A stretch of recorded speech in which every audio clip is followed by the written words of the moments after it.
ఇక ఈ ముఖ్యమంత్రి గారి పట్ల కొంతమంది పోలీసులు అత్యుత్సాహంతో స్వామి భక్తిని ప్రదర్శిస్తూ ఉన్నారు. నేను ఆ పోలీసులకు కూడా నేను విజ్ఞప్తి చేస్తూ ఉన్నా, అధికారం ఎవరికి శాశ్వతం కాదు. పోలీస్ సోదరులారా గుర్తుపెట్టుకోండి. మొన్నదాకా 10 సంవత్సరాలు మేమున్నాం, ఇప్పుడు వీళ్ళున్నారు. రేవంత్ రెడ్డి పరిపాలన, ఈ నయా దేశ్ముఖ్ పరిపాలన నడుస్తూ ఉంది. ఈ నయా దేశ్ముఖ్ పరిపాలన తర్వాత డెఫినెట్గా మళ్ళీ మేమే వస్తాం. మీరు మర్చిపోకండి. మీరు నిష్పక్షపాతంగా పారదర్శకంగా మీ పని మీరు చేయండి. You are the custodians of the constitution. మీరు ఆ విషయాన్ని మర్చిపోకండి. You are not custodians of Revanth Reddy. సరే, ఆయన ప్రభుత్వ అధినేతగా ఆయన విధులు సక్రమంగా నిర్వర్తించే బాధ్యత ఆయన నెరవేర్చాలి. పోలీసులుగా రాజ్యాంగాన్ని, ప్రజాస్వామ్యాన్ని, శాంతి భద్రతలను పరిరక్షించే బాధ్యత మీరు నిర్వర్తించాలి తప్ప నిన్న మా జర్నలిస్టు, పాపం సీనియర్ జర్నలిస్టు, ఆయన మీదనే దాడి జరుగుతుంది, ఆయన మీదనే మీరు కేసు పెడతారు. ఇది ఎక్కడ అన్యాయం?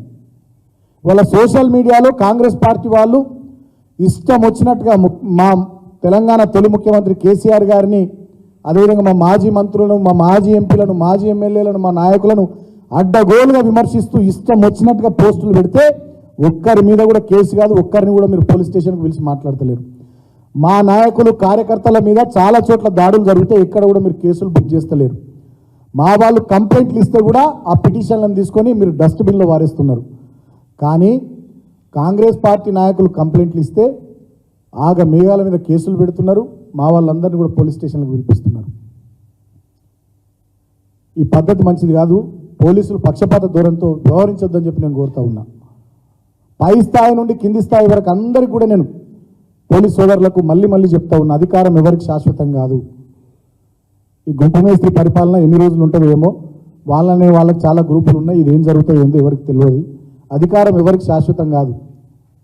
మీరు మా కార్యకర్తలు, మా నాయకుల పట్ల మీరు ఇష్టం వచ్చినట్టు ఎవరెవరు వ్యవహరిస్తున్నారో అన్నీ కూడా మేము గమనిస్తున్నాం.